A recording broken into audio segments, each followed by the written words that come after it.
हर हर महादेव। मेरे प्यारे भक्तों, 30 जुलाई 2025 सावन बुधवार, षष्ठी तिथि के दिन 7 दूर्वा और एक चुटकी हल्दी से कर लेना, यह एक उपाय होगी। हर मनोकामना पूरी मिलेगी।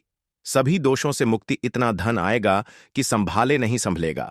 भगवान भोलेनाथ जी के आशीर्वाद से पूरे साल धन बरसता रहेगा। भक्तों, जैसा कि आप सभी लोग जानते हैं कि 30 जुलाई को सावन बुधवार षष्ठी तिथि पड़ रहा है।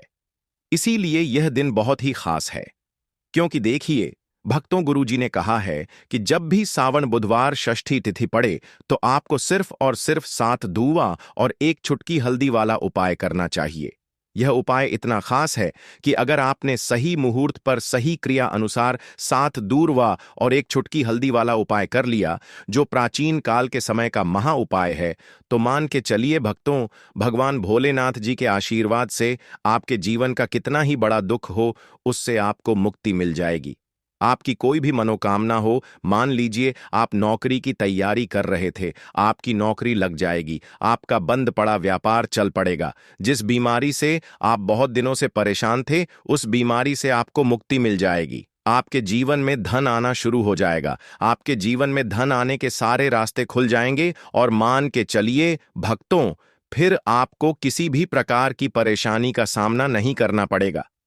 इसीलिए भक्तों, इस दिन आप लोगों को इस वाले उपाय को जरूर कर लेना है। भले ही आपने पूरे साल भर इस उपाय को ना किया हो, पर अगर आपने इस सावन बुधवार षष्ठी तिथि के दिन अगर इस वाले उपाय को कर लिया, तो आपको इस उपाय को करने का वह फल मिलेगा जिसकी आपने कभी कल्पना भी नहीं करी होगी। इसीलिए आप लोग इस 7 दूर्वा और एक चुटकी हल्दी वाले उपाय को एक बार जरूर कर लेना, ताकि आप लोगों के हाथ से यह मौका ना जा सके और आपको इस उपाय को करने का फल मिल सके।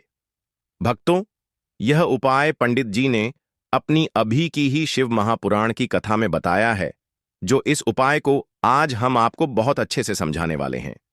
इस वीडियो को देखने के बाद इस उपाय को समझने के लिए आपको कोई और वीडियो को देखने की जरूरत नहीं पड़ेगी। तो चलिए भक्तों, उपाय को शुरू करते हैं। उससे पहले हे भगवान भोलेनाथ, आपके इस वीडियो को जो भी लाइक और चैनल को सब्सक्राइब करें, उसके जीवन में कभी दुख दर्द मत आने देना। साथ ही साथ कमेंट बॉक्स में 5 ओम नमः शिवाय जरूर लिखें, ताकि भगवान भोलेनाथ जी की कृपा आप सभी को प्राप्त हो सके। इसी के साथ में आप सभी को बता दूं कि आप लोग वीडियो को पूरा नहीं देखते हो, काट काट कर देखते हो और गलत गलत उपाय को कर लेते हो, तो आपसे निवेदन है कि वीडियो को पूरा जरूर देखें। देखिए भक्तों, यह सावन बुधवार षष्ठी तिथि का दिन यह इतना खास होता है, इतना महत्वपूर्ण होता है। देखा गया है कभी कभी बड़े बड़े पूजा पाठ अनुष्ठान से जो मनोकामना पूर्ण नहीं होते, वह सावन बुधवार षष्ठी तिथि के दिन एक छोटे से उपाय करने से ही आपकी मनोकामना पूर्ण हो जाती है। और बहुत सारे लोगों ने इस उपाय को किया भी है और उनको इस उपाय को करने का फल भी जरूर मिला है। अगर आप लोग भी इस उपाय को करना चाहते हैं, तो आप इस उपाय को पहले अच्छे से समझ लेना, सुन लेना, उसके बाद करना। आपको इस उपाय का फल जरूर मिलेगा और इस उपाय को कर लेने से आपके घर में चाहे किसी भी प्रकार की दुख और समस्या क्यों ना चल रही हो, आपको उसका कारण भी नहीं पता है कि भाई यह समस्या किस कारण से चल रही है। उसका कुछ भी कारण हो सकता है, जैसे पितृदोष हो सकता है या किसी भी तरह का मंगल दोष भी हो सकता है। तो इस दिन आप लोगों को यह वाला उपाय कर लेना है। यह एक ऐसा उपाय है जिस उपाय को अगर किसी विशेष दिन पर किया जाए, तो भाई उस विशेष दिन का जो है वह तो हमें मिलता ही मिलता है। पर हमने उस दिन पर इस 7 दूर्वा और एक चुटकी हल्दी वाले उपाय को किया है, तो हमें उससे भी बड़ा फल मिलता है और फल बहुत जल्दी मिलता है, क्योंकि आप इस उपाय को बहुत ही बड़े और विशेष दिन पर कर रहे हो। तो चलिए अब उपाय के बारे में बात करते हैं। लेकिन उससे पहले आप लोगों को यह जानना आवश्यक है कि आखिर यह उपाय किस समय करना है, किसको करना है और कैसे करना है। तो चलिए हम आगे आपको वीडियो में एक एक करके बता देते हैं। तो भक्तों, इस 7 दुआ और एक चुटकी हल्दी वाले उपाय को हमें इस सावन बुधवार षष्ठी तिथि के दिन कैसे करना है, किसको करना है, किस समय करना है और कहां पर करना है, ये सारे सवालों के जवाब आपको इस वीडियो में मिल जाएंगे। और जो यह वीडियो देखेगा भाई, उसको 7 दुआ और एक चुटकी हल्दी वाला उपाय जरूर करना चाहिए, क्योंकि इस दिन शत्रुओं और किसी भी दोष किसी भी बीमारी से मुक्ति पाने के लिए 7 दूर्वा और 1 छुटकी हल्दी का बहुत ही बड़ा और विशेष महत्व होता है। और जब बात आ जाए 7 दूर्वा और 1 छुटकी हल्दी की, तो यह सोने पर सुहागा वाली बात हो जाती है और यह एक बहुत ही बड़ा बड़ा उपाय हो जाता है। अब भक्तों, इस 7 दूर्वा और 1 छुटकी हल्दी वाले उपाय को आखिर करना किसको है? सबसे पहले हम लोग वह बात जान लेते हैं। तो देखो, घर की जो बड़ी माताएं बहनें होती हैं, उन माताओं बहनों में से कोई भी एक बड़ी माता बहन इस वाले उपाय को कर सकती है। और भक्तों, अगर आप चाहे तो अपने घर में से सभी सदस्यों को भी इस उपाय को करवा सकते हैं। अगर किसी व्यक्ति की खुद की कोई मनोकामना है, खुद की कोई दुख और परेशानी है जो कि वह अपने लिए ही करना चाहता है, इस वाले उपाय को तो वह खुद अपने लिए भी कर सकता है। बाकी अगर कोई घर में से ऐसा है जो कि अपने पूरे घर परिवार की सुख और शांति के लिए यह वाला उपाय करना चाहता है, तो भाई वह भी कर सकता है। उसमें भी कोई दिक्कत वाली बात नहीं है। कहने का मतलब यह है कि इस उपाय को हर एक सदस्य भी कर सकता है और पूरे घर परिवार के सदस्य के लिए घर की बड़ी माताओं बहनों में से कोई एक माता बहन भी कर सकती है। माताएं बहनें अगर घर में उपस्थित ना हो या वह यह वाला उपाय ना कर पा रही हो, तो फिर घर का कोई बड़ा सदस्य भी इस 7 दूर्वा और 1 छुटकी हल्दी वाले उपाय को कर सकता है। चाहे फिर वह पुरुष ही क्यों ना हो, उसमें कोई भी दिक्कत वाली बात नहीं है। अब भक्तों, 7 दूर्वा और 1 छुटकी हल्दी वाले उपाय को हमें करना कहां पर है? देखो, इस उपाय को हमें मंदिर में ही करना है। बहुत सारे लोग प्रश्न करते हैं, हर एक उपाय को करते समय क्या हम इस उपाय को घर पर या मंदिर में कर सकते हैं? देखो, तो इस वाले उपाय को आप मंदिर पर करोगे तो अच्छा रहेगा, घर में नहीं करना है इस वाले उपाय को। उसके बाद में भक्तों, जो अगला प्रश्न निकल कर आता है वह यह आता है इस उपाय को लेकर कि आखिर इस उपाय को हमें किस समय करना है, सुबह के समय करना है कि शाम के समय करना है? तो देखो, इस वाले उपाय को आप लोग सुबह के समय भी कर सकते हो और शाम के समय प्रदोष काल में भी कर सकते हो। अब अगर आप पूछो कि भाई साहब सबसे उत्तम समय कौन सा रहेगा इस 7 दूर्वा और 1 छुटकी हल्दी वाले उपाय को करने का, तो हम आपसे बस यही कहेंगे कि इस उपाय को आप शाम के समय करेंगे तो ज्यादा बेहतर होगा, क्योंकि सावन बुधवार षष्ठी तिथि का दिन है और इस दिन प्रदोष काल के बहुत महत्व होता है। बाकी अगर सुबह के समय भी करेंगे तो भी अच्छा होगा, उसमें कोई भी दिक्कत वाली बात नहीं है। तो अब भक्तों, जो अगली सबसे बड़ी और महत्वपूर्ण बात आती है वह यह आती है कि सुबह अगर हम उपाय को करेंगे तो हमें कितने बजे से लेकर कितने बजे तक के बीच में करना है, और शाम के समय प्रदोष काल में करेंगे तो हमें कितने बजे से लेकर कितने बजे के बीच में करना है। तो देखो, सुबह जितनी जल्दी हो सके आप उपाय को करने की कोशिश करना। बाकी अगर किसी कारणवश लेट भी हो जाओ, थोड़ी देर भी हो जाए तो देखो, सुबह जितनी जल्दी हो सके आप उपाय को करने की कोशिश करना।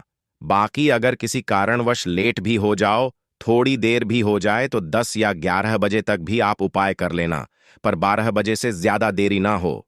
ठीक है, इस बात का ध्यान रखना। उसके बाद में भक्तों, अगर शाम के समय प्रदोष काल की बात करें, प्रदोष काल का जो समय होता है वह शाम के 6 बजे से शुरू हो जाता है। मतलब शाम के 6 बजे से लेकर रात के 7 बजे के बीच का जो समय होता है, यह समय प्रदोष काल का समय होता है। इस उपाय को 7 बजे या 8 बजे के बीच में भी कर सकते हो। मतलब शाम के 6 बजे से रात 8 बजे के बीच में आप कभी भी इस वाले उपाय को कर सकते हो, उसमें कोई भी दिक्कत वाली बात नहीं है।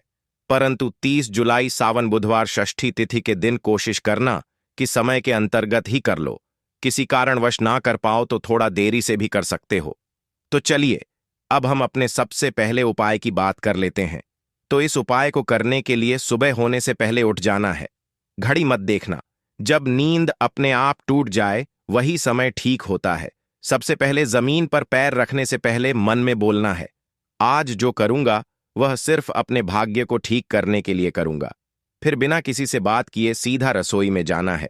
कोई दरवाजा जोर से मत बंद करना, सब कुछ धीरे से करना है। वहां हल्दी का डिब्बा ढूंढना है, जो सबसे कम इस्तेमाल होता है वही असली होता है। उसमें से बस 1 छुटकी निकालनी है, ना ज्यादा ना कम। जितनी उंगलियों में आए उतनी, उससे ज्यादा नहीं। अब 1 कटोरी चाहिए। तांबे की हो तो सबसे अच्छा पीतल चलेगा, नहीं तो मिट्टी का छोटा सा प्याला भी चलेगा। लेकिन प्लास्टिक नहीं चलेगा। अब उस हल्दी को उस कटोरी में रखना है, बिना किसी मंत्र, बिना किसी सोच के। बस हल्दी डालते हुए इतना बोलना है, जो पीला है वह उजाला है।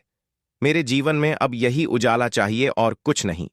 अब एक सफेद कपड़ा ले लो, रुमाल हो या धोती का किनारा साफ हो, बस इतना जरूरी है। अब चुपचाप घर से बाहर निकल जाना है, किसी से पूछना नहीं, बताना नहीं। सीधे उस जगह जाना है जहां घास उगती हो, कोई मंदिर का पिछवाड़ा, कोई खाली मैदान, कोई तुलसी के पास की मिट्टी, कहीं भी जहां जमीन ने दूर्वा को जन्म दिया हो। अब जमीन पर बैठना नहीं है, बस खड़े खड़े झुक कर देखना है और धीरे धीरे दूर्वा तोड़नी है। पूरी की पूरी नहीं, बस ऊपर की 3 पत्तियों वाली शाखा, एक नहीं, 2 नहीं, पूरे 21 तोड़नी है। लेकिन हर बार जब तोड़ो तब मन में एक बात बोलनी है, हे गणपति, मेरी अटकी हुई किस्मत को काट दो। हर बार यही 21 बार। अब वह दूर्वा रुमाल में लपेट लो और घर लौट आओ। अब जहां सबसे ज्यादा शांति हो वहां बैठो। मंदिर हो तो ठीक, नहीं तो दीवार का वह कोना जहां बचपन में बैठते थे वहां बैठ जाना है। अब कटोरी को अपने सामने रख देना है, दूर्वा खोलनी है और एक एक करके सारी दूर्वा उस हल्दी में डालनी है और हर बार मन में बोलना है, जो रुकावट है वह अब नहीं रहेगी। फिर उसी कटोरी को अपने दोनों हाथों से उठाना है, आंखें बंद करनी है और एक लंबी सांस लेकर उसे माथे से लगाना है। फिर बिना कुछ बोले, बिना कुछ मांगे, बस 5 मिनट तक मौन बैठना है। वह मौन ही सबसे बड़ी प्रार्थना है। अब उसी कटोरी में थोड़ा सा शुद्ध जल डालना है। अगर गंगा जल हो तो बहुत अच्छा, नहीं है तो भी चलेगा। पानी से हल्दी और दूर्वा भीग जाए, बस उतना। अब कटोरी को सिर के ऊपर से 3 बार घुमाना है, पहले दाएं से, फिर बाएं से, फिर एक बार और दाएं से, जैसे कोई अंधेरे का घेरा काट रहा हो। और फिर उस कटोरी को लेकर चुपचाप घर से बाहर जाना है, किसी पुराने पीपल के पेड़ के नीचे या किसी बहते पानी में, नदी में, वहां जाकर वह हल्दी और दूर्वा बहा देनी है। लेकिन ध्यान रखना, पीछे मुड़कर नहीं देखना है। जैसे जो छोड़ आए वह अब दोबारा जिंदगी में लौटे नहीं। फिर लौटकर घर आना है, हाथ मुंह धोना है, लेकिन ना कुछ खाना है ना पीना है। कम से कम दोपहर तक कुछ नहीं, सिर्फ मौन रहना है और मन में एक बात टिकाए रखना है, अब जो होगा वह मेरे लिए सही होगा। यही उपाय है, यही टोटका है और यही भरोसा है। इसे किसी को बताना नहीं है, किसी से चर्चा नहीं करनी है। और किसी दिन अचानक जब कोई बंद दरवाजा अपने आप खुल जाए तो समझ लेना हल्दी और दूर्वा ने अपना काम कर दिया है। अब जब उपाय पूरा हो गया, जब तुमने चुपचाप हल्दी उठाई, दूर्वा तोड़ी, मंत्र नहीं बोला, लेकिन प्रार्थना की, तो समझो कि अब काम उस स्तर पर शुरू हुआ है जहां शब्द नहीं पहुंचते, जहां इंसान की समझ रुक जाती है और जहां से किस्मत की चाल चलती है।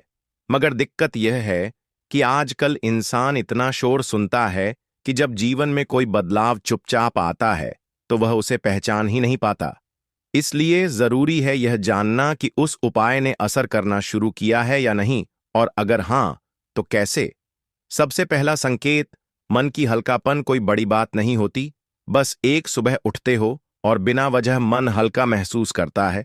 ना कोई बड़ी खुशखबरी मिली होती है, ना कोई पैसा वापस आया होता है, लेकिन भीतर से लगता है कि जैसे कुछ हट गया है। कोई बोझ, कोई डर, कोई घबराहट जो महीनों से थी आज नहीं है। यही पहला संकेत है कि उस हल्दी ने अपना रंग फैलाना शुरू कर दिया है और दूवा ने जो बांधा था उसे काटना शुरू कर दिया है। दूसरा संकेत, वह लोग जो आपको नीचा दिखाते थे अचानक चुप हो जाते हैं।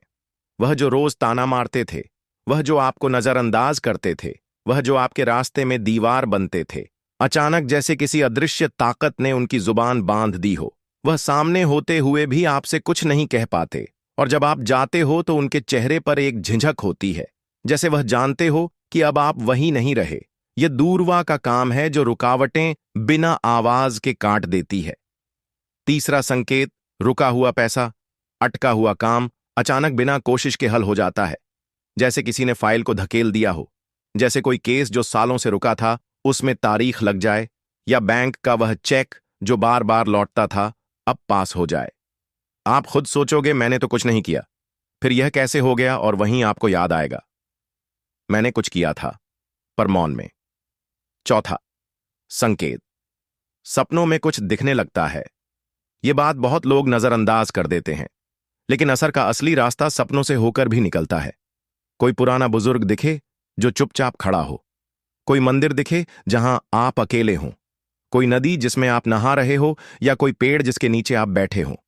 ये सब संकेत हैं कि आपकी आत्मा उस ऊर्जा से जुड़ चुकी है जो हल्दी और दूरवा के जरिए जागी थी। पांचवा संकेत, बिना बोले लोगों का बर्ताव बदलने लगता है। घर में जो लोग आपको तवज्जो नहीं देते थे, अचानक बात करते हुए रुकते हैं। आपकी बातों को सुना जाने लगता है। ऑफिस में जो लोग मजाक उड़ाते थे, अब सलाह पूछने आते हैं। यह वह बदलाव है जो किसी विजेता की घोषणा नहीं करता, बस हवा का रुख बदल देता है। और सबसे गहरा संकेत, आपको कोई नया रास्ता दिखता है जो पहले कभी दिखा ही नहीं था। हो सकता है कि अचानक कोई नया काम हाथ लगे, कोई पुराना हुनर याद आए, कोई दोस्त पुराना फोन करे और नई बात कहे, या फिर अंदर से कोई आवाज आए, अब यह काम बंद करो और यह शुरू करो। यही सबसे मजबूत इशारा होता है कि हल्दी और दूरवा का टोटका सिर्फ बाहर नहीं, भीतर भी असर कर रहा है। लेकिन साथ ही साथ कुछ बातें और जान लो। यह असर हर किसी पर अलग होता है। किसी के लिए यह 3 दिन में दिखता है, किसी को 21 दिन लगते हैं, किसी को महीने भर बाद कोई बड़ा मोड़ मिलता है। लेकिन शर्त एक है, तुम्हारा भरोसा डगमगाना नहीं चाहिए। जिस दिन तुमने यह सोचना छोड़ दिया कि यह तो बस घास और मसाले की बात है, उसी दिन उसका असर खत्म हो जाता है।